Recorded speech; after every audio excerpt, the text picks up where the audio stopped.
Senator from Nebraska. I ask the quorum call be lifted, please. Without objection. Mr. President, I rise today to offer my heartfelt condolences to the victims and the families of the terrorist attack in Orlando. As a mother, my heart breaks for the parents of the victims.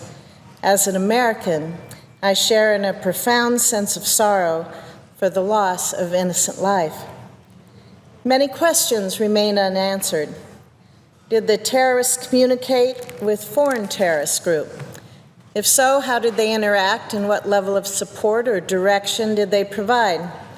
What was his path to radical Islamism, and what lessons can we learn to stop others on this path to violence? Or was his association with jihadist groups simply a superficial one to mask deep personal hatred? In the coming days, investigators will compile evidence to answer these and many other questions. While there is much we do not know about the attacks in Orlando, there are a few very important things we do know. We know 49 people were killed and 53 others were injured. We know their families are suffering, and we grieve with them. We know the gay community was specifically targeted. There is something else we know. This attack was violence against innocent people. While knowledge of the specific circumstances of this tragedy will hopefully help us improve our efforts to fight terrorism and radicalization, for the victims of this horrific attack, indeed, for many Americans, such information can seem irrelevant. This is because the attack is an assault on the age-old Western value of social pluralism. These are American values, ones that we hold dear. These are the principles which forbid violence on others, no matter how strongly you may disagree with them. This is a basic conviction that unites Americans. We have many disagreements in our country. We have them in this chamber. We have them at work, and we have them around the dinner table. Sometimes our words are harsh, sometimes our words are heated. But we don't kill people who disagree with us. We protect their right to think differently. This is a key part of our identity as Americans. The attack in Orlando reminds us that we are in the middle of a global battle between two ways of life, one democracy and one violent jihadism. Our way, the American way, values pluralism. It permits dissent from dominant social and political views. It protects the freedom of expression and the freedom of religion. It defends our shared human dignity. In our society, the value of your life is not determined by your views. Here, your life has value because you exist. That's good enough for us. That is not good enough for radical Islamism.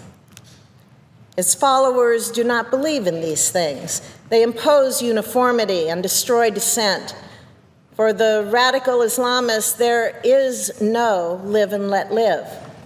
Their ideology demands obedience. It allows only one way to live your life and demands that people who think differently, live differently, or pray differently stop thinking, living, and praying how they do.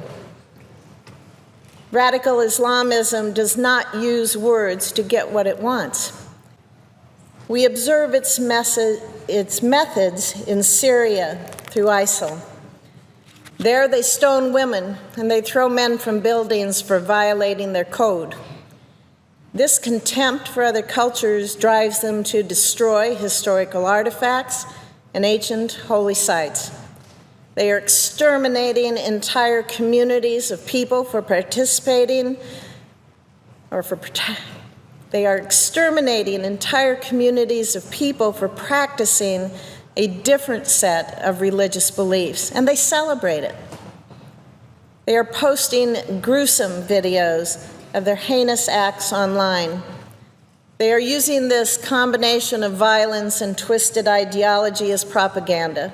They are seducing disaffected individuals to join their perverse quest. While the extent to which the Orlando shooter was influenced by this incitement is unclear, he clearly identified with ISIL's barbaric glorification of violence. This is why we must unite to ensure ISIL's lasting defeat. Defeat on the battlefield will greatly diminish the rhetorical power of their calls to butcher, to pillage, and defile. However, responding to this terror is the shared responsibility of all Americans and not reserved only for the military or law enforcement. This was an assault on our belief in pluralism, an attack against each of us. We all have a role in the response. Our law enforcement and intelligent communities will, no doubt, lead the way. But individual Americans can and should answer this attack. So, Mr. President, I would like to conclude with a call to action for every American, no matter where they may be. Find someone with whom you deeply disagree and let them know you value them. Seek that person out. Tell them you respect them for who they are, regardless of your deeply held differences. We can do this work at work or at home, in the grocery store or at the doctor's office. In our day-to-day lives, we can deliver a direct challenge to radical Islamists. By treating each other with dignity and respect, we can play our part in responding to this tragedy. Basic human rights, freedom of expression, freedom of religion, and freedom of assembly are endowed to all of us. By asserting our value of pluralism confidently, we can stand against the forces of hatred and intolerance. Thank you, Mr. President. I yield.